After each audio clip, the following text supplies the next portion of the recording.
Përshëndetje të nderuar teleshikues, sot në 45 minuta do të vijojmë të mbetemi tek aktualiteti. Në fakt kam të ftuar një deputet të ri, është nënkryetari i grupit parlamentar demokrat, zoti Halit Valteri, por njëkohësisht edhe një nga anëtarët e komisionit hetimor parlamentar që do të ngrihet, ose më mirë që tashmë është ngritur për shkarkimin e presidenti Ilir Meta. Përshëndetje, mirë se erdhe, zoti Valteri. Përshëndetje, mirë se u gjetëm. Le ta nisim me këtë komision Meta, le ta quajmë, unë ju kam dëgjuar dhe dje keni qenë ndër më të ashprit në radhët e opozitës së re, siç ju quan edhe mazhoranca ndaj presidentit Meta. Pse opozita e re? Logjikisht kur mazhoranca është kundër presidentit, logjikisht opozita duhet në një farë mënyrë ta mbrojë qoftë edhe për inerci.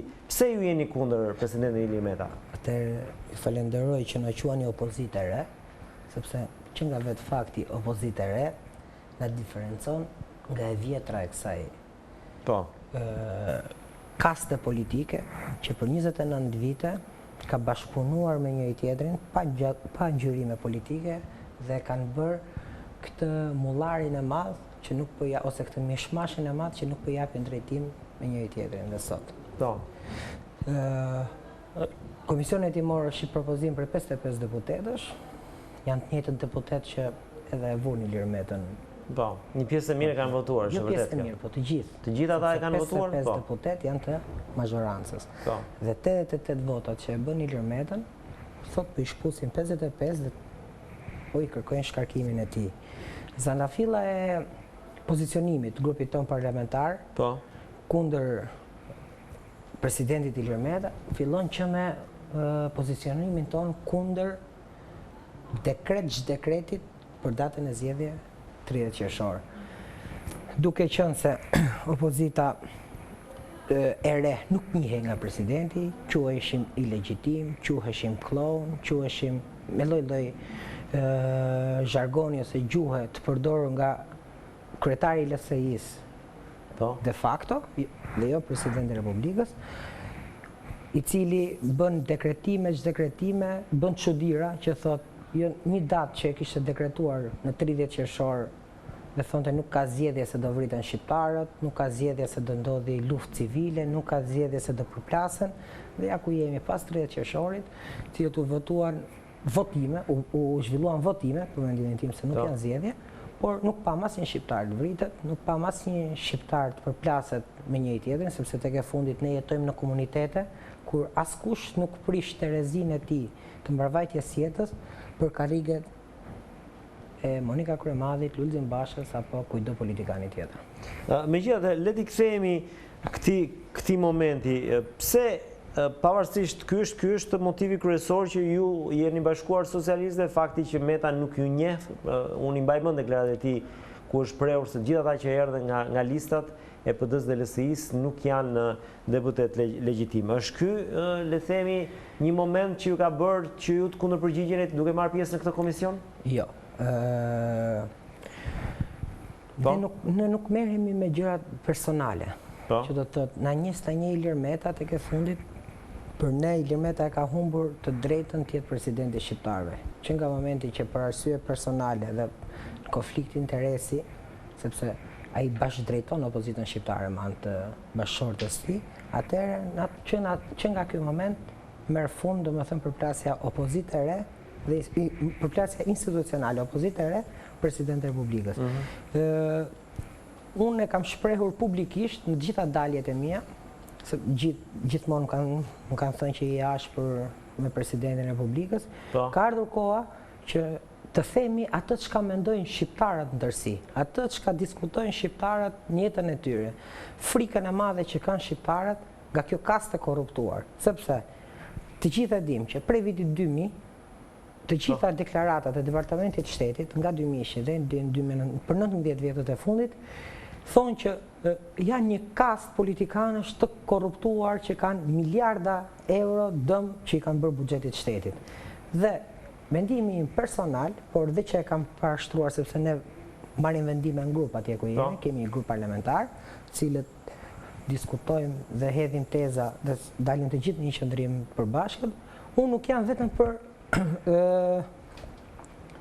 këtë komisionin parlamentar për shkeljet kushtetuese që ka bërë Meta. Unë jam më shumë për të ngrenë një komision parlamentar, të hetojmë të gjitha pasuritë e të gjithë politikanëve, sepse tek e fundit Denis nuk ka një krizë politike në këtë vend. As krizë institucionesh. Sot do të drejtoj një pyetje shumë thjeshtë. Më thuaj cili institucion nuk funksionon? Jo, formalisht në punë janë të gjitha, përveç gjykatës kushtetuese dhe gjykatës lartë. Atëherë, këtu ka një krizë personale dhe ka një krizë politikanësh cilët për karrige ose për motive ose për ego, për pushtet, e kanë futur vendin në një çark. Edhe frika e gjithë kësaj krize ose psanat e mojnë këta njerëz janë krijimi i BKH-s dhe SPAK-ut. Dhe të shikojmë, këtu jemi, se do zjasi 3 muaj. Të kthehemi pak për votimin të dieshëm. 101 vota, është folur që ka patur presione nga mazhoranca që ju të votonit? Nuk mendoj që mazhoranca do të bëj presione për të votuar, sepse mazhorancës i duheshin 71 vota aty. Ishte shumica e thjeshtë dhe nuk ka pse bën presione. Por aty është, për mendimin tim, është një mlef i akumuluar kundër kësaj kaste të vjetër, kundër këtyre çifligarëve, të cilët kanë ngritur çifligjet e tyre në 3 pjesë. Atëherë Basha një krah, Meta Monika një krah, Rama një krah dhe vendosin për fatet e vendit duke bërë ka një kod zgjedhor që nga 2008 dhe ai është kanceri i gjithë edhe kalvari i vuajtjeve i gjithë kësaj zallamahie që po ndodh dhe vendosin me lista qoftë klienteliste, qoftë me lista private, nuk e di se çfarë emri mund t'i vë tjetër, por do të thotë e gjithë këtë e vuajnë shqiptarët dhe gjithë këtë e vuajnë njerëzit të cilëve nuk u ofrohet asnjë shërbim dhe drejtohen nga njerëz të paaftë dhe të korruptuar. Zoti Valteri, ju dëgjova dje dhe ju jeni fokusuar disa herë në fjalën tuaj tek pasuria e Ilir Metës. Pra, ju nesër kur të shkoni në komision, nuk do merrni me çështjet e dekretit tjetër dhe do pyesin se besoj duhet vi apo jo presidenti në komision. Me sa e di procedura është që ju do ta ftoni apo jo? Presidenti do ftohet, siç është ftuar dhe te komisioni i ligjeve. Por me anë të këshilltarit ti e injoroj një komision parlamentar tek e fundit që ka detyrim ligjor, se mos respektimi institucioneve nga vetë kreu i shtetit, këtu lë vend për të thënë çfarë të duash. Në rast se presidenti do të vinë në komision, ju do ta pyesni për pasurinë e tij? Unë që ditën e hënë. Nuk do dini për te objektit të komisionit me këtë gjë? Unë nuk jam konstitucionalist, por unë kam vetëm diçka për ju thënë Denis, që kushtetutën e interpretojnë ata që janë njerëzit përgjegjës për të interpretuar kushtetutën. Ne jemi komisione timor të cilët nuk shkarkojmë njeri, se gjithë kanë menduar që ne po shkarkojmë Ilir Metën.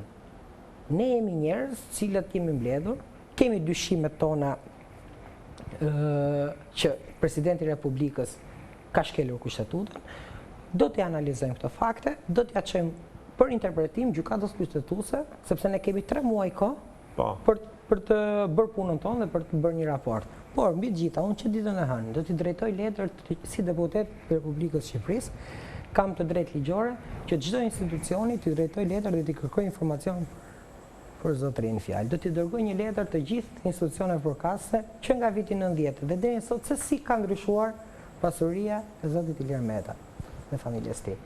Dhe pastaj do t'ja pasqyrojmë shqiptarëve se që nga të gjitha institucionet shtetërore do t'ja bëni kërkesë me shkrim këtë gjë? Kërkesë zyrtare që nga dita e hënë. Dhe pse ditën e hënë? Të hënën nisë puna e komisionit? Po besoj se po që të hënën do mblidhemi. Pra, është vendosur që ditën e hënë? Nuk është vendosur, por thjesht mendohet që mund të jetë që. Nga java tjetër. Gjithsesi nga java tjetër është seanca e parë e këtij dhe ju do të bëni kërkesë për të parë të gjithë pasurinë e Ilir Metës.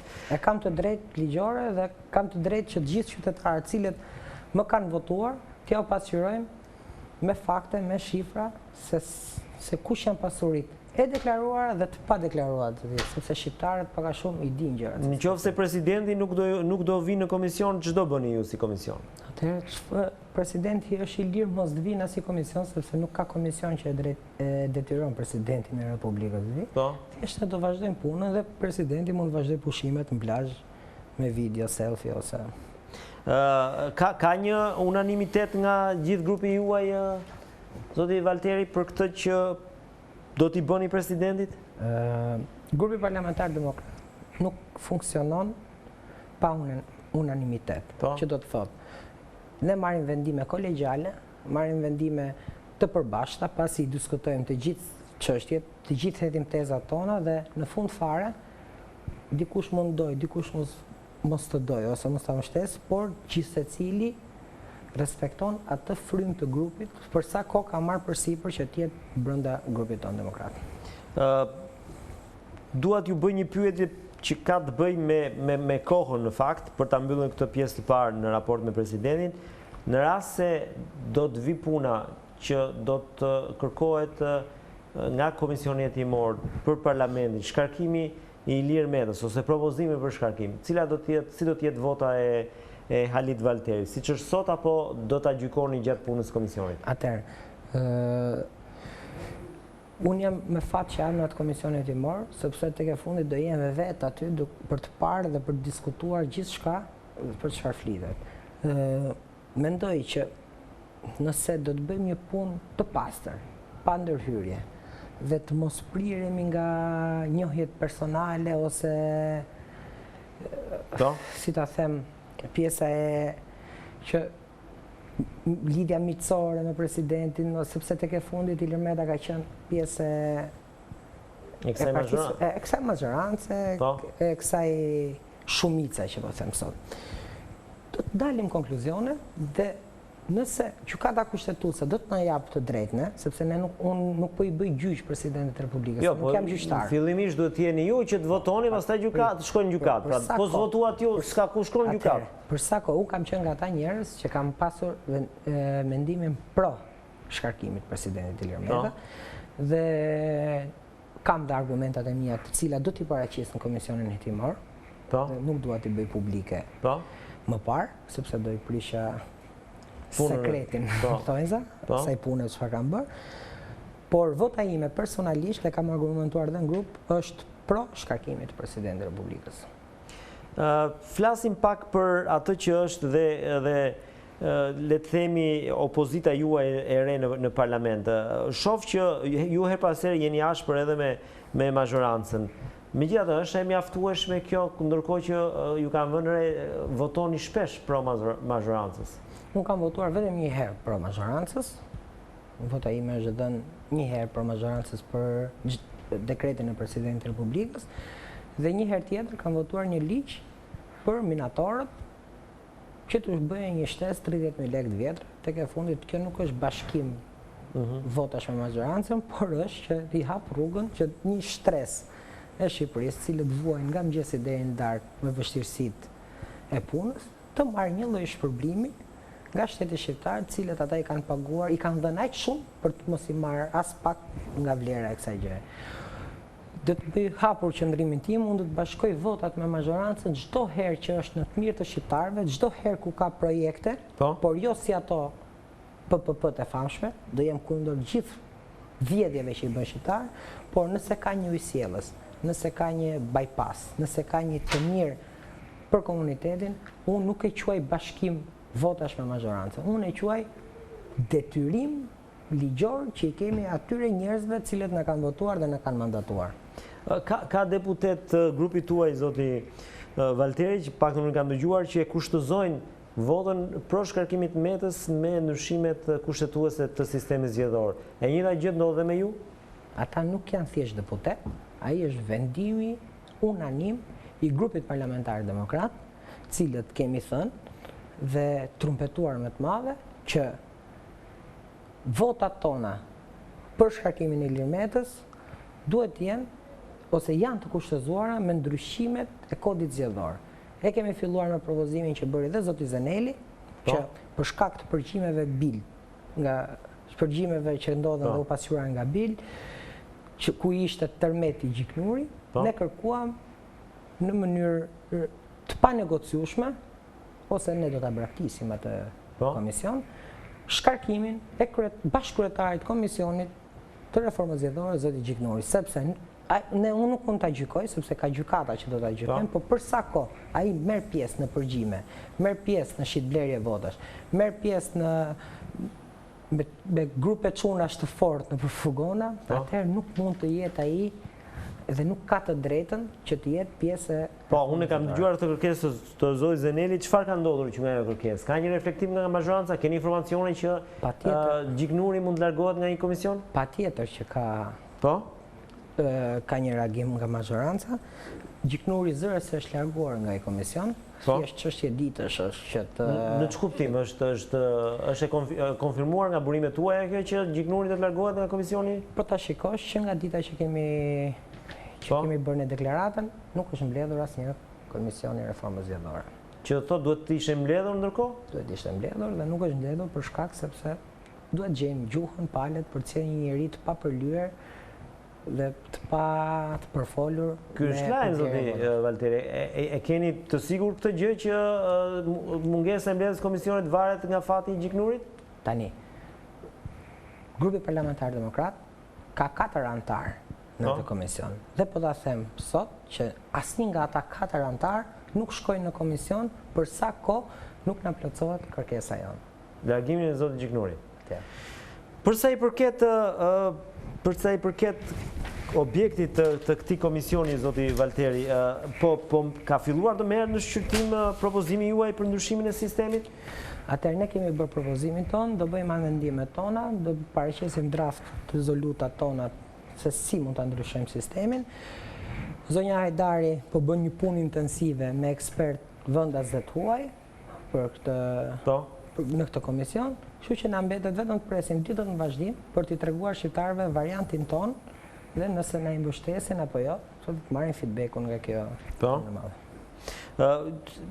Për të mbetur pak te ky argument, ju kë sistem do preferonit? Është folur shumë për këtë çështjen e listave të hapur, magjoritar, se ka dhe sistem magjoritar. Besoj e keni parasysh, magjoritar është gara që bëjnë sot kryetarët e bashkive, kokë më kokë le të themi, pavarësisht se nuk u arrit në këto zgjedhje. Kë sistem preferon grupi juaj? Keni një ide apo ende nuk e keni? Nuk është se kemi diskutuar se kë nga sistemet, sepse jemi ende herët për të vendosur, por nëse do të pyetesha unë jam për listat e hapura. Që do të thotë, të gjithë dalin në start dhe kush realisht ka vota dhe kush realisht ka mbështetje të marrë atë çka meriton dhe të futet. Jo më lista nga 145 ose tek 50, sepse Denisi ishte i 15, kishte 2000 vota, por ndërkohë shkonin te 5 që nuk e njihte njëri. Në qartë. Kështu që kjo ju mendoni që me listat hapura Zoti Valteri do kishte fituar pa qenë nevoja të shkonte në listë? Nuk e them atë gjë sepse nuk jam provuar dhe do të isha egoist të thoja që unë bëhem deputet nesër, marr 5.000, 7.000, 10.000 siç dëgjoj rëndom nëpër studio, sepse vota është alternativë, vota duhet t'i kërkosh tjetrit besim. Nëse ti nuk i jep besim atit, ose do t'ja blesh, siç po dëgjojmë nga përgjimet që janë bler vota me 50.000 lekë vjetra ose 100.000 lekë vjetra.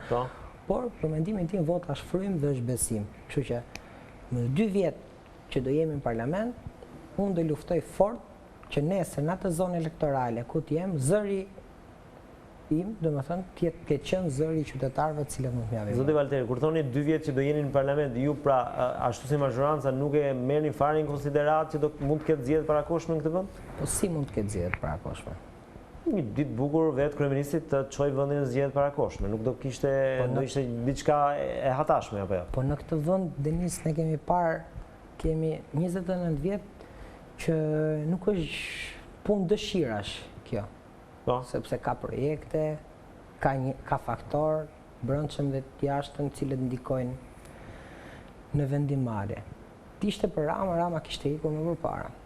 Rama 25 ose 30 mars kishte dhënë dorëheqjen, futur vendin zgjedhjet parakoshme, 45 ditë kishte mbaruar punë. Edhe me Monikën, edhe me Partinë Demokratike. Kishte mbaruar punë, ta them me bindje të plot. Po pse e thoni sigur ka qenë një projekt i Ramës kjo gjë? Nuk e di, po thjesht si e lexojmë politikën. Unë mendoj kështu, domethënë, një nga opsionet ka qenë që ai të provokon zgjedhjet parakoshme. Pse nuk e bëri sipas jush? Do të pyetë kryeministrin, nuk është se... Keni një, sepse ju aludoni që është faktori ndërkombëtar që është pas gjithë kësaj rezistence edhe për 30 qershorin edhe për mëtutje? Denis, zbutja e krizës 3 qershori, apo çdo ditë tjetër që mund të vëri presidenti 13 tetori ose 33 tetori, se nuk ka 33 tetor, po 33 tetor mund ta bëj presidenti me këtë ritëm që ka marrë. Sepse është shumë problem pjesa e nga vapa në të freskët, nga fresku në vapë dhe fillon ke depulesa. Problemi është që gjithë kjo zbutje duhet të eci krah për krah reformës drejtësi. Që po themi?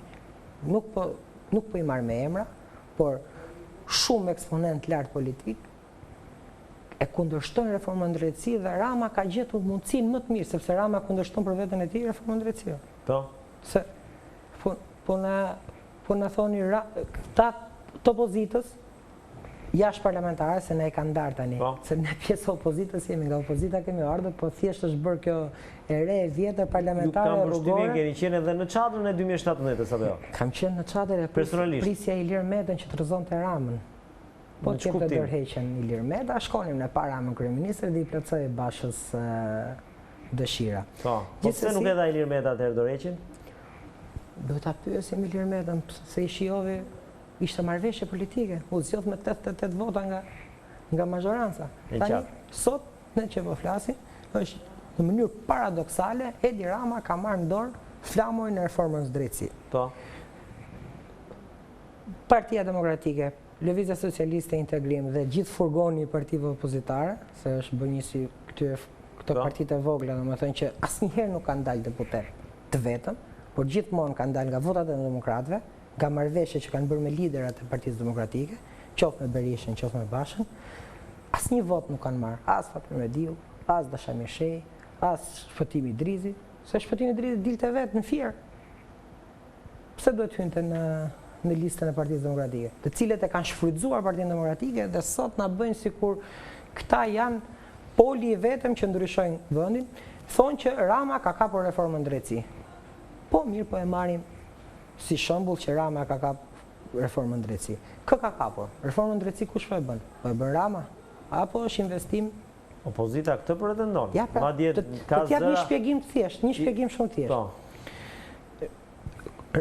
Reforma drejtësi është projekt amerikan. Se mos ishte projekt amerikan, nuk do të votojë me 140 votat. Po do të dilte një modernis, do të dilte 139. Një mendje ndryshe, 140 burra që i kemi parë ka 30 vjet që ka shumë mendje ndryshe. Burra dhe gra.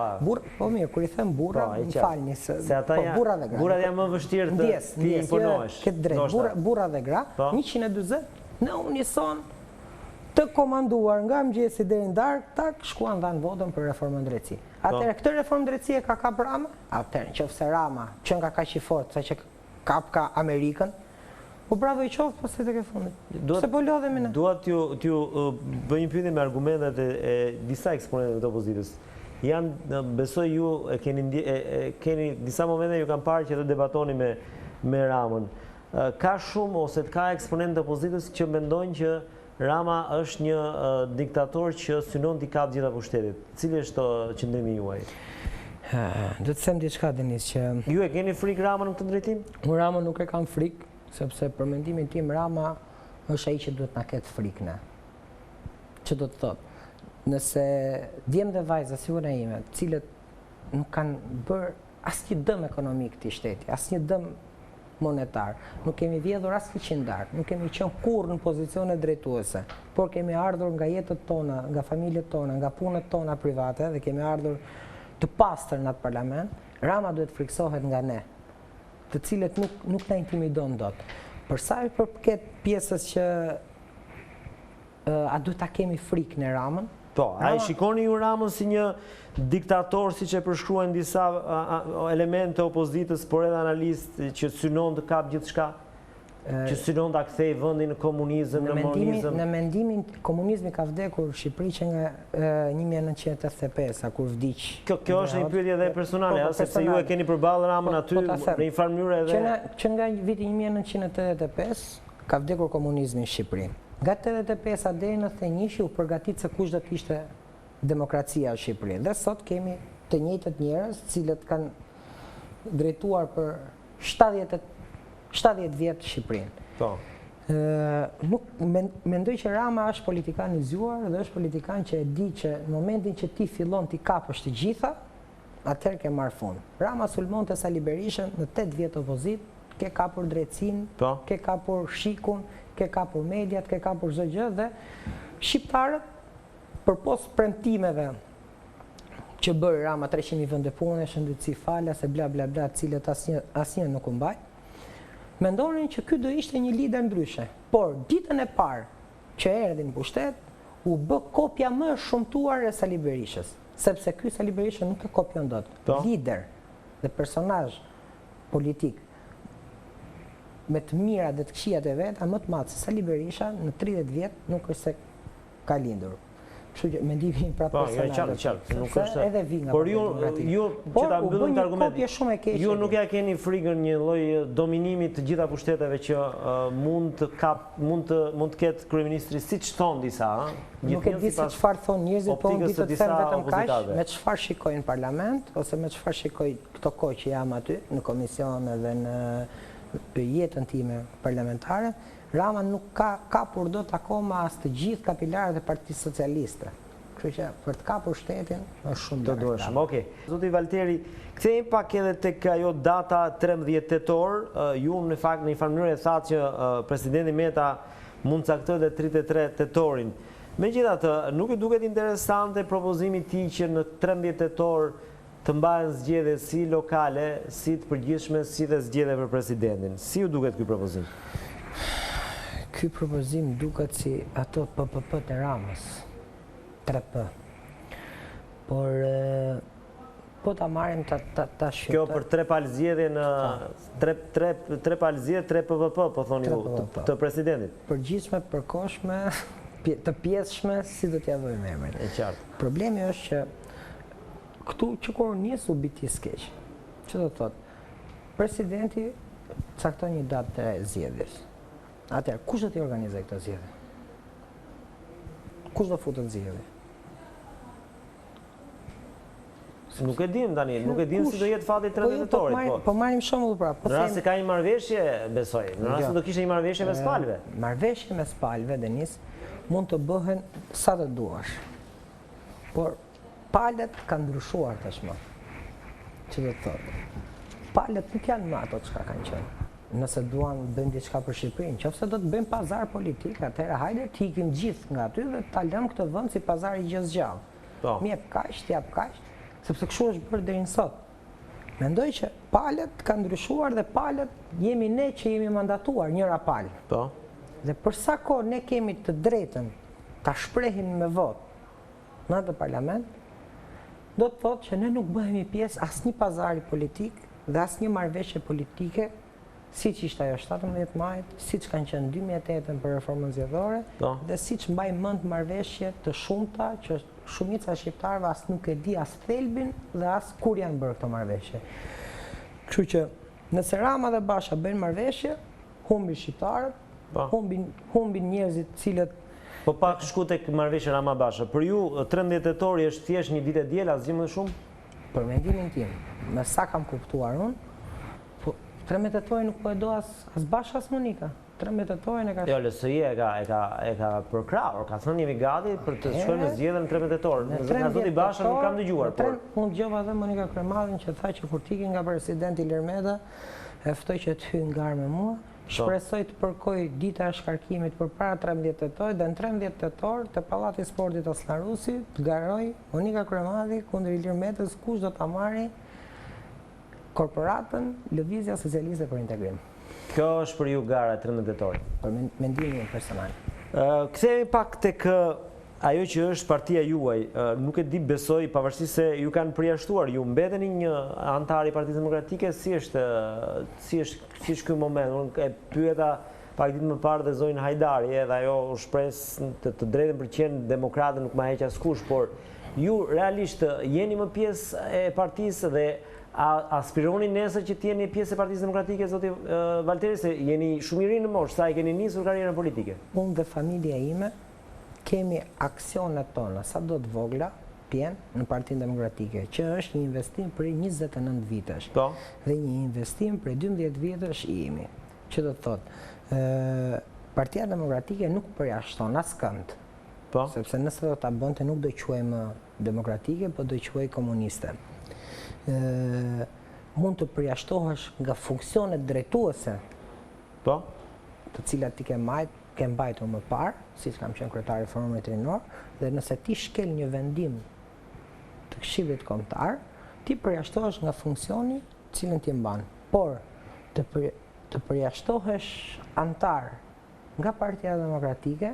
Jo, antar nuk ju përjashton njeri, po. Thata jeni pjesë, jeni antar. Duhet ju them, prandaj ju pyes, ju keni aspirat një ditë të riktheheni sërish në këtë parti për të ose të gjitha aktivitetet parlamentare që po zhvilloni, e bëni dhe në emër të demokratëve apo jo? Unë të gjithë aktivitetin tim parlamentar 100%, nuk them as 99% as 99.9%, por 100% të aktivitetit tim parlamentar e bëj për votuesit e djathtë. Për gjithë ata njerëz cilët sot janë rrugëve dhe janë të papërfaqësuar, sepse shumë afër do jetë dita ku do njihen zgjedhjet e 30 qershorit dhe do jetë një problem shumë i madh. Po. Pas asaj, sepse siç po shkojnë ngjarjet, ato zgjedhje do njihen, pa çka se kanë pasur 1001 problematika, por tek e fundit vetë opozita i ala mundësi Ramës që të shkojë në zgjedhje i vetëm, sepse dorën 10 herë njerëzit në shesh, hera 10 ishte tani, dhe thanë 30 qershori nuk ka, këtë i dilte kryeministri, 30 qershori nuk e luan topi, dhe tek e fundit, çfarë ndodhi? I adhuruan 61 bashki në tavolinë Edi Ramës, a me marrëveshje të fshet, a pa marrëveshje të fshet, ajo ngelet për të diskutuar në ditën e vazhdim, por sot që flasim, në 14 bashki, në 15 bashki të djathta, demokratët janë të papërfaqësuar në nivel lokal dhe vendor, sepse neve që jemi aty nuk na quan opozit, nuk na quan pjesë PD-s, dhe ata kryetar bashkive i nxorën rrugë dhe i ka dhënë të gjithëve flamurin e protestës. Zoti Valteri, ju pyes edhe për këta 15 kryetar të bashkive të djathta. I keni dëgjuar disa prej tyre që janë shprehur që nuk do lirojnë zyrën. Është një, le të themi, reagim emocional apo realisht ne mund të përballemi nesër përballë skenave qesharake ku një kryetar dëshiron të hyjë dhe një ish kryetar dëshiron ta mbajë zyrën me zor. Si e shikoni edhe nga përvoja juaj partijake? Disi është problemi. Problemi është që kemi parë shumë burra dhe gra që janë zotuar në këtë vend që do bëjnë çuditëra. Po. Dhe në fund fare kanë liruar, kanë hapur rrugën dhe kanë vazhduar aktivitetin e tyre edhe politik, edhe kanë parë punën e tyre në jetë. Mendoj që këto njerëz të cilët thonë që nuk do lirojmë zyrën, tregojnë që nuk pas kanë pasur hallin e zgjedhjeve, as hallin e popullit, po pas kanë pasur hallin e karrigeve. Po. Sepse në momentin që ty të shprehet gjykata, në momentin që ti ke pasur mundësinë të kandidat, mori vendim kryetari i partisë, dili pavarur. Kryetarët aktuale kanë pasur po kanë respektuar qëndrimin e partisë në një farë mënyre. O të respektojnë dhe qëndrimin e partisë, se partia thotë ne jemi kundër dhunës. Ne themi nuk, ne themi partia jonë, edhe ish partia ime, ose edhe partia ime, se antar jam, thotë që jemi kundër dhunës. Zoti Valteri, ju në fakt se unë e kam ndjekur Partinë Demokratike dhe aty kanë ndodhur gjëra që të paimagjinueshme në raport me kalimin e viteve, ashtu si edhe në Partinë Socialiste. Për shembull, të gjithë kundërshtarët politik të zotit Berisha një ditë bukur në 2004 u rikthyen të gjithë dhe u harruan. Mendoni që një ditë dhe ju do jeni bashkëpunëtor me zotin Basha apo e keni mbyllur një herë mirë bashkëpunimin me të? Unë me Lulzim Bashën e kam mbështetur gjithë periudhën time që kam qenë Partinë Demokratike. Kam qenë një nga njerëzit që kam besuar që ai do ta largojë Edi Ramën nga pushteti dhe do të sjellë ndryshimin në këtë vend. Nëse Lulzim Basha do të vinë pushtet, nëse Lulzim Basha do të bëjë më të mirën për të larguar, sepse qeveria e rilindjes është një qeveri mafioze, por tek e fundit i ka bler gjithë kapilarët edhe brenda opozitës, prandaj qëndron këmbë, se Edi Rama nuk e mbajon pushtet. Tjetë për mua ti ki që nesër Edi Rama nga pushteti, ose që sot. Jo, ka votat ai, nuk është se është në dorën tuaj. Këtë po them, që nuk e kam unë në dorë. E kam në dorë politikat e gabuara që janë ndjekur në momentet caktuara, kur kanë bërë marrëveshje, kur kanë ndryshuar kode, kur kanë ndryshuar ligje, kur kanë bërë marrëveshjen e gentlemanëve duke shtrënguar dorën njëri tjetrit, sepse të gjitha kanë sens, të gjitha nuk ndodhen 3 muaj që jemi në parlament, ose 5 muaj që jemi në parlament. 5 muaj që jemi në parlament, ka disa tjerë që kanë humbur arsyen dhe nuk kuptojnë, nuk gjejnë dot rrugën për të rikthyer te parlamenti, sepse Partia Demokratike e ka të gjithë mundësinë. Lulzim Basha i ka deputetët, cilët sepse gjithë janë nga lista e Partisë Demokratike. Nëse ai thret arsyes, nëse ai thret dhe gjen një mënyrë të mesme dhe të logjikshme, deputetët i kanë parlament. Pra, thjesht jeni ju, po thoni, jeni ju që në rast se ndryshe se nesër do shkojnë zgjedhje ku pa ne nuk ka ku të shkoj. Se s'do të ketë komisioner, minimumi nuk do të ketë komisioner. Do e qartë. Kështu që se duhet bëjmë llogari. Ka 10 orë Edi Rama mundoi dhe 10 protesta të tjera ose dhe 20 protesta të tjera që të rrezohet. Po. Tani këto 1 vit ose 2 vjet, Lulzim Basha do ta lëj siç la reformën administrative, nuk futem unë tha, dhe nuk bëhet, nuk e njohim. Nuk është me të njohur ti. Po kalove votat në parlament, ke marru punë. Dhe sot jemi me reformë administrative të dalë nga zyrat e Edi Ramës. Për mendimin tim, kjo nuk është reformë administrative, është reformë elektoralo-administrative. E bërë nga Rama për fituar. Shumë interesant në ky momenti që po thoni, pra ju ja keni shprehur këtë Lulzim Bashës që hajde diskuton me ne se në fundit ne jemi deputet të dalë nga listat e Partisë Demokratike? Lulzim Basha e dikte, nuk ka nevojë t'ia shprehë askush, thjesht duhet t'i dali dehja e revolucionit, sepse është e disata herë që nis betejë politike dhe nuk i shkon deri në fund, qoftë me qytetarët e Kuksit, qoftë me mbrojtësit e teatrit, qoftë me çadrën e lirisë, qoftë me 30 qershorin. Sot që flasim, Lulzim Basha i ka gjitha faktorë. I kemi lënë dhe Ert Bylikbashi te reforma zgjedhore të jap të parë. Ert Bylikbashi ka një vend në reformën zgjedhore si vëzhgues. Nuk ka drejt vote, por ka drejt shprehi mendimin. Tani, logjika e thjeshtë të çon këtu. Nëse ti ke dëshirën e mirë për të ndryshuar gjërat, ti përfaqësimin e ke në parlament. Nga erdhëm, ne nuk na vuri as Taulan Balla, se na thonë që na ka futur Taulan Balla në parlament. Nuk na vuri Taulan Balla në parlament. Na ka sjellë Lulzim Basha në parlament. Ai ka bërë listën e Partisë Demokratike. Po jeni koshient, zoti Valteri, që disa qëndrime që ju i keni mund mos i ketë leadershipi i PD-s. Dhe a do ishit gatshëm ti ndryshonit këto qëndrime në raport me reformën zgjedhore për të plotësuar kërkesave të zotit Basha? Unë i sugjeroj një gjë Lulzim Bashës, që të heq dorë nga aventura me Monikën dhe t'i kthehet jetës parlamentare, sepse deputetët tash edhe njëri kanë parlament. Jeni ju. Aventura me lidhje me shall dhe lidhje me ballon dhe me pralla me mbret që bën Monika Kryemadhi, sepse është edhe pak hipokrite, po ta mendosh, që të flasi për blerje votash Monika është Zoti Valteri, ju thatë që zoti Bylikbashi e ka vendin në komisionin tuaj të reformës zgjedhore. Mendoni që do të vi zoti Bylikbashi një ditë bukur, duke pasi tiki dhe kjo verë e nxehtë, e ngarkuar politikisht, diku aty nga shtatori mund paraqitet në komision? Mund paraqitet në komision, por duhet marrë parasysh se ka disa kushte përpara se të vinë në komision. Cilat janë këto kushte? Do të mbeten për t'i parë. Dhe për të mbetur tek kjo çështje që lidhet me Partinë Demokratike, ju folët si njëri që vijoni të jeni pranë kësaj partie. Dyshoni ose mendoni që do ketë zhvillime brenda Partisë Demokratike për shkak të humbjes së pushtetit në të gjitha nivelet? Nuk besoj se do ketë një ndryshim Partinë Demokratike, sepse tek e fundit sa do herë bëhen zgjedhje brenda asaj partie, strukturat e larta do vendosin që tjetë Lulzim Basha në krye të asaj partie, për aq sa e njohun atë parti. Dhe nuk është se ka ndonjë alternativë tjetër, ose nuk i është lënë dikujt të jetë alternativë aty. Sepse gjithë kemi qenë dhe jemi të fokusuar, se po të më pyesësh edhe një herë mua sot, më thuash, kë do votosh nga figurat që do më dalin aty, si demokrat i thjesht, jo si deputet i Parlamentit të Shqipërisë, nuk shikoj ndonjë figurë që tjetë më e formuar se Lulzim Basha. Por, problemet dhe gafat politike që ka bërë, shpresoj të ketë nxjerrë një mësim dhe ta trajtoj Partinë Demokratike si një aset kombëtar dhe jo si një biznes familjar.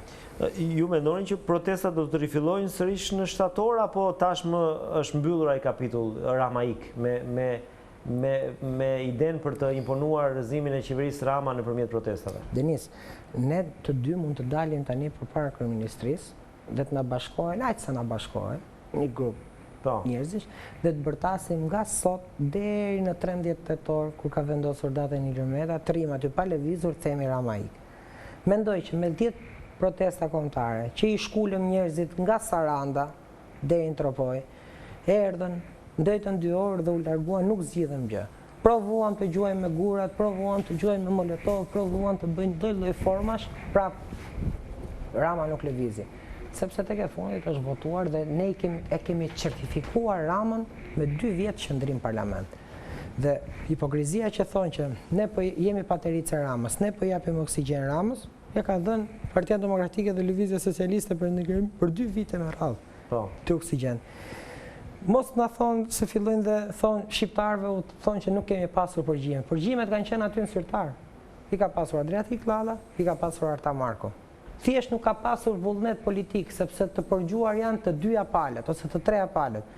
Problemi këtu në Shqipëri nuk është tek populli. Problemi këtu, dhe thash dhe njëherë, që është kriza që kanë këta me njëri tjetri, sepse dikujt nuk i pritet derisa të vi ora për të ardhur në pushtet, siç bëri dhe Rama protestat në 21 janar në 2011, sa ato u bën dhe për shkak të bllokut të Zit Ilir Metës, presidentit e Republikës, pati një kosto në jetë njerëzore, cilët nuk u morë vesh kurrë se kush ishte fajtori për ato 4 jetë njerëzish, dhe prap, pas 4 muajsh ose 5 muajsh, u fut në zgjedhje, humbi zgjedhjet si më i miri, pranoi zgjedhjet, i certifikuan zgjedhjet dhe mbas 2 vjetësh erdhi kryeministër. Ne këtë duam, Denis, ne këtë duam të shëmbim sot, ne këtë duhet të shëmbim një rotacion i cili bëhet për hir të viteve që ti ke vjedhur në pushtet, për hir të njerëzve që ke mbajtur ti, ose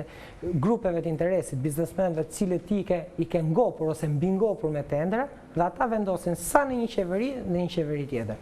Sot ka ardhur momenti që ne të mbështesim krijimin e institucioneve të cilat do të çojnë përpara drejtësisë politikanët e paprekshëm, me në krye Edi Ramën, me në krye Ilir Metën, me në krye të gjithë ata ish drejtues të cilët kanë abuzuar me pushtetin. Nuk mund të dalë këtu në studio dhe të them burg, se kemi dëgjuar shumë politikanë që thonë burg dhe asnjë nuk është futur në burg. Deri në sot. I premtonin si djallit e mjanit i fshiheshin burgut, edhe ja premtonin çdo kujt, në çdo fushat elektorale, paktën në 5 fushatat e fundit që ka marrë pjesë, gjithmonë thonin do i fusin burg ata. Asnjë nuk është futur në burg. Sot ka ardhur momenti që të ngrihen institucione dhe realisht të fusin në burg ata njerëz të cilët i kanë pirë gjakun shqiptarëve.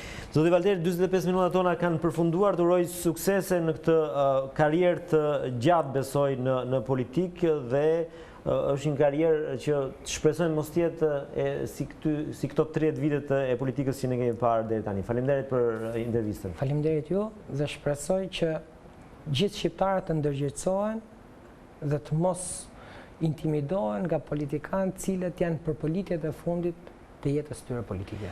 Faleminderit edhe një herë, të nderuar teleshikues, kemi ardhur në fund të kësaj interviste me zotin Halit Valteri. Mirupafshim dhe do të ritakohemi sërish me 45 minuta ditën e ende me një tjetër personazh. Deri atëherë, mirupafshim.